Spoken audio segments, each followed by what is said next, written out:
Pilkada serentak 2020 menjadi momentum bagi anak dan anak menantu Presiden Joko Widodo. Gibran, Rakabuming, dan Bobi Nasution masuk ke kancah politik praktis. Bagi sebagian orang, langkah Gibran cukup mengejutkan karena sebelumnya selalu menyatakan tidak tertarik terjun ke dunia politik. Faktor apa dan siapa yang mendorongnya? Apakah kegagalan Agus Harimurti Yudhoyono di Pilkada DKI Jakarta setelah ayahnya SBY tak lagi jadi presiden? Ini juga yang menjadi pertimbangan bagi Gibran untuk maju pilkada saat ayahnya masih menjabat. Kami akan membahasnya bersama dengan analis politik Adi Prayitno. Selamat pagi Mas Adi. Selamat malam. Ya. Baik, kalau kita tadi mengutip sedikit bahwa Gibran pernah mengatakan tidak tertarik terjun ke dunia politik. Bahkan Jokowi juga sering dalam kampanyenya mengatakan bahwa tidak akan melibatkan keluarganya dalam berpolitik. Tetapi sekarang tampaknya ini Jokowi sendiri ada dukungan, begitu Gibran juga sudah mengajukan, begitu. Apa menurut Anda yang membuat keputusan ini berubah, begitu? Mereka berubah pikiran? Ya tentu karena faktor political opportunity. Ada kesempatan politik yang dibaca oleh keluarga Jokowi ini untuk terjun dalam dunia praktis. Padahal sebelumnya Pak Jokowi ini dianggap sebagai presiden yang dianggap berbeda dari presiden-presiden sebelumnya. Tidak mau mengajak keluarga intinya dalam politik. Apalagi misalnya Pak Gibran, ini sudah sejak lama mengatakan tidak tertarik dalam politik, hanya fokus pada bisnis, bahkan kemarin cukup terbuka tidak menyampaikan aspirasinya dalam pileg dan pilpres. Ini tentu mengejutkan pada publik. Satu sisi seakan-akan tidak tertarik politik, tapi karena ada kesempatan, ada karpet merah yang seakan-akan itu terbuka, kemudian Gibran dan Bobi ini kemudian terjun dalam dunia politik. Memang dalam demokrasi tidak ada yang salah. Yang menjadi masalah ketika tiba-tiba dua orang anak ini yang tidak punya profiling politik tiba-tiba jumping mengincar satu posisi yang cukup penting di Medan dan kemudian di Solo. Ini yang kemudian ribut menjadi pertanyaan publik. Jikapun toh ingin belajar berpolitik praktis, baiknya misalnya Gibran belajar kepada anak-anak presiden yang sebelumnya. Puan misalnya, dia merintis dari awal sebelum menjadi anggota DPR. Dia memulai menjadi sebagai kader partai biasa saja, ataupun ketua umum partai yang lain yang tidak kemudian lompat kepada pusaran inti kekuasaan.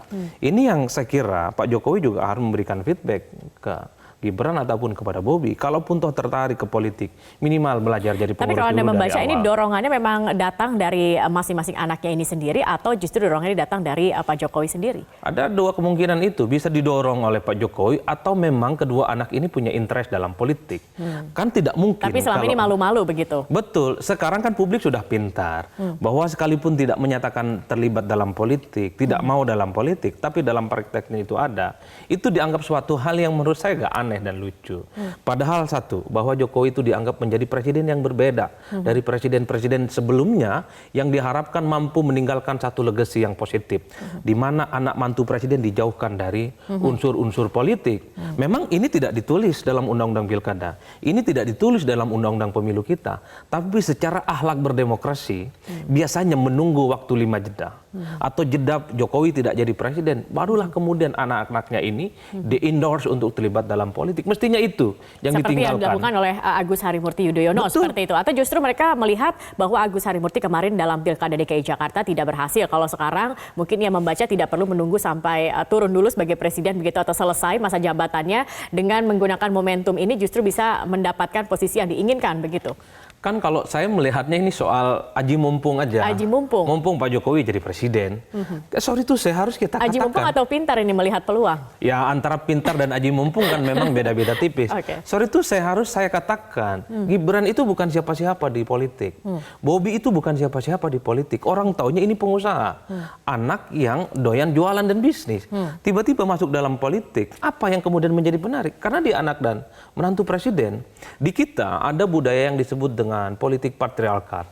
Kalau sudah anak dan menantu presiden, jangankan mencalonkan kepala daerah, tidak mencalonkan saja, banyak orang menawarkan diri untuk membantu. Apalagi ini terang-terangan. Ini yang kemudian menjadi polemik. Satu misalnya, di Solo sudah selesai. PDIP sudah punya jagoan untuk maju. Majulah kemudian melalui DPD Jawa Tengah. Di Jawa Tengah, Gibran ini juga tidak memenuhi unsur karena belum menjadi anggota PDIP selama 3 tahun. Ingin jumping ke level elit, menunggu restu Tuku Umar. Ini kan sebenarnya merusak tatanan demokratisasi yang selama ini dikutuk oleh banyak orang. Kalau berpolitik ya step by step lah dari awal. Bikin pamflet, jadi tim sukses, kemudian bikin spanduk di mana-mana. Sebagai pembelajaran yang baik bagi demokrasi kita. Saya ingin tahu juga analisis dari Mas Adi sendiri terkait dengan kualitas masing-masing. Kalau kita bedah begitu ya, mungkin kita jangan melihat negatifnya saja begitu. Mungkin ada kualitas-kualitas baiknya juga begitu. Untuk dari seorang Gibran seperti apa, Bobi seperti apa, apakah Anda melihat bahwa mereka ini akan bagus begitu ketika masuk dalam dunia politik? Apakah mereka memiliki kualitas-kualitas itu? Ya kan politik itu tidak hanya cukup dengan niat baik. Bahwa betul Gibran ini sukses dalam bidang bisnis, tapi tidak ada jaminan dalam politik. Politik itu butuh negosiasi. Dia harus berhadapan dengan begitu banyak kepentingan, friksi, dan dinamika politik yang sepertinya ini agak susah untuk dilakukan oleh Gibran dan Bobi. Seperti yang saya bilang tadi, ini anak baru, ini newcomer dalam politik. Tiba-tiba harus menghadapi arus besar yang begitu luar biasa. Tidak harus misalnya bicara dengan partai yang lain. Di internal PDIP saja, kan sudah muncul gejolak. Ada penolakan di antara kader-kader PDIP yang Solo. Tidak happy dengan munculnya Gibran sebagai salah satu kandidat. Itu menunjukkan ada konflik internal yang sebenarnya ini tinggal menunggu waktu. Bahwa proses rekrutmen yang dilakukan ini serta-merta sebenarnya mengamputasi proses kaderisasi yang cukup berlangsung lama. Baik. Dengan konflik dan juga di dalam internal partai, kemudian dengan seperti ini, apakah Anda melihat ini akan berpengaruh juga gitu kepada Jokowi ini sendiri? Tentu Pak Jokowi akan semakin tidak populer. Kan belakangan sudah mulai tidak populer Pak Jokowi. Dimulai dari misalnya soal revisi Undang-Undang KPK, sikapnya yang dianggap tidak jelas tentang revisi dan Perpu itu. Belakangan kelompok-kelompok demokrasi, aktivis-aktivis mahasiswa dan LSM yang dulu mendukung Pak Jokowi, harus baliknya mengkritik balik. Karena Pak Jokowi dianggap meninggalkan mereka dan tidak memberikan satu legasi yang baik bagi proses demokratisasi. Soal politik dinasti salah satunya. Dulu orang berharap bahwa Pak Jokowi memang menolak dan tidak memperbolehkan keluarga besarnya masuk dalam politik. Tiba-tiba di tengah ini semua, dua anak mantu presiden ini jumping pada unsur politik yang cukup strategis. Ini pilihan politik yang tidak populer.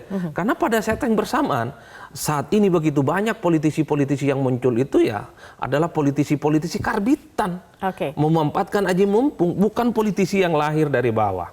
Dia merakyat, menyelami suasana hati rakyat karena ada kesempatan, karena keluarganya berkuasa. Disitulah lahir. Tapi kalau kita melihat kan banyak yang juga mengatakan bahwa bahkan Puan sendiri mengatakan berilah kesempatan, kita lihat dulu seperti apa begitu kedua anak ataupun juga menantu dari presiden ini, jangan-jangan mereka memang punya kesempatan yang baik untuk menjadi seorang kepala daerah begitu Mas. Tetapi kalau kita lihat tadi ada katakan Jokowi sendiri mungkin akan berpengaruh secara popularitasnya, tetapi apakah pengaruh Jokowi ini seberapa besar untuk kemudian mereka bisa tanda kutip ini mungkin jauh, tapi saya ingin tahu seberapa besar mereka bisa memenangkan setidaknya hati masyarakat untuk memilih mereka begitu. Ya betul memang bahwa berikanlah kesempatan pada Bobi dan Gibran. Tapi ingat, andaikan Adi Prayitno yang datang ke Solo, apakah akan diperhatikan seperti Gibran?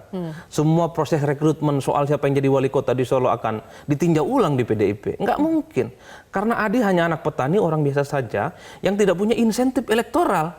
Tapi beda ceritanya kalau anak presiden yang datang. Ada perlakuan khusus Anda melihatnya. Ada treatment, ada privilege. Maka kemudian PDIP yang sudah ingin memajukan calon ditinjau ulang melalui lewat DPD dan DPD-PP. Yang kedua, suka tidak suka, yang muncul dari wajah Gibran dan Bobi adalah wajah Jokowi. Anak ini bukan siapa-siapa tanpa Jokowi dalam politik. Kalau dalam bisnis oke, tidak ada yang berdebat, mereka sukses. Tapi kalau bicara dengan politik, dua orang ini tidak punya profiling, tidak punya rekam jejak. Karena memang mereka bukan orang partai. Baik, Mas Adi, ini ada yang mengatakan juga tampaknya terlalu terburu-buru. Tadi kan juga Anda sudah katakan juga bahwa sebaiknya dimulai dulu dari bawah dulu begitu ya. Berpengalaman dulu dalam organisasinya, baru kemudian melangkah satu persatu hingga ke kepala daerah. Ada tidak sih sebenarnya apa yang dikejar oleh keduanya ini? Ya jelas kekuasaan politik, ingin jadi kepala daerah. Melestarikan tanda kutip kekuasaan ini. Karena esensi dari politik elektoral itu adalah berkuasa. Ingin jadi menteri, ingin jadi bupati, dan ingin jadi wali kota dan gubernur. Plus presiden. Tidak ada ceritanya orang berpolitik ingin masuk surga. Tidak ada ceritanya orang berpolitik itu hanya iseng-iseng, nggak ada. Kalau mau iseng-iseng berpolitik, mau belajar, Bobi dan Gibran mestinya jadi anggota partai dulu dari awal. Misalnya 5 tahun yang lalu, memulailah dari ranting, kemudian dari level provinsi dan kabupaten dan seterusnya. Bukan tiba-tiba mengincar satu posisi yang strategis di Solo ataupun di Medan. Gara-gara saat ini Pak Jokowi sedang jadi presiden. Kan itu yang disebut dengan aji mumpung. Ini fakta politik, nggak bisa dibantah gitu. Memang tidak ada yang salah, tapi kompetisinya tidak sehat. Kalau mau jujur, ibarat maraton, Jokowi dengan kedua anaknya dan menantunya ini, kalau dia running, ini hampir finish. Gibran dan Bobi ini. Sementara kandidat yang lain, di garis start masih komat kamit. Apakah ini akan ada yang dukung? Apakah mampu melawan Gibran atau justru masih ragu-ragu bahkan ya? Betul, betul memang demokrasi menjamin segala-galanya. Tapi kompetisi ini kemudian tidak akan fair. Baik. Karena dua kandidat ini secara elektoral hampir finish di garis pemenangan. Tapi kalau kita melihat dalam pemilihan partainya begitu, kalau Gibran ini kan melalui PDIP, kemudian Bobi sendiri kan melalui Golkar begitu. Ini ada dua partai yang berbeda. Nah, Anda melihat bagaimana? Kenapa tidak Bobi misalnya ke PDIP juga yang sudah jelas-jelas begitu itu adalah Jokowi begitu? Ya ini kan yang saya sebut di awal bahwa ada kesempatan politik yang sebenarnya dihasar. Kenapa misalnya Gibran dari PDIP ini meninggalkan satu tradisi politik bahwa Jokowi ingin memberikan kesempatan kepada Gibran untuk mengikuti jejak politiknya di PDIP. Tapi ingat misalnya ketika seperti Bobi itu tidak melalui PDIP, karena adalah Golkar yang memberikan karpet kuning sejak awal untuk memproses dirinya maju dalam pilkada. Artinya apa? Politik ini kan soal bagaimana kesempatan yang bisa dikapitalisasi untuk memunculkan dirinya maju.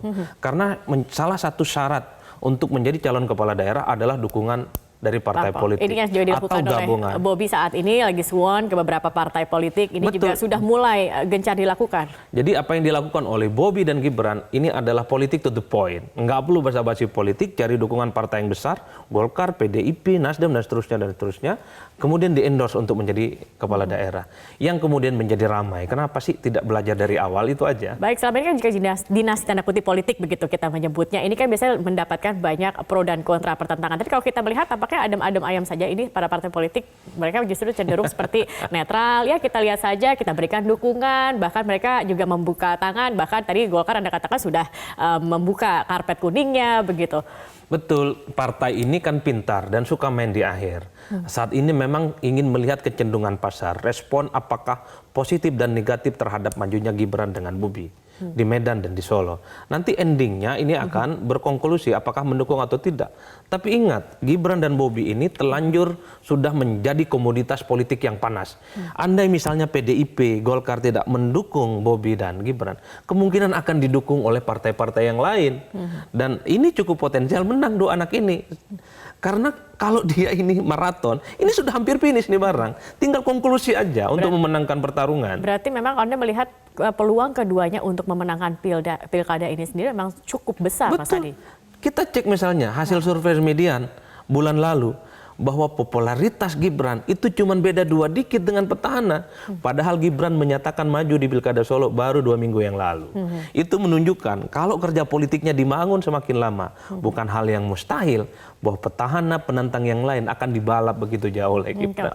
Iya, itu yang kemudian bahwa ada sosok Pak Jokowi sebagai presiden, ada sosok Pak Jokowi sebagai mantan Wakil Kota Solo, begitu lekat pada Gibran dan Bobi yang ada di Medan. Oke, tapi kan ini politik, apapun bisa dilakukan, apapun bisa terjadi begitu. Betul, kan Mas? Everything can happen. Tapi politik itu ada basis rasionalitas dan data yang bisa diukur. Oke. Tapi Mas Adi, kalau memang ini sudah baru bakal calon begitu kan, memang masih sudah mendaftar bakal calon.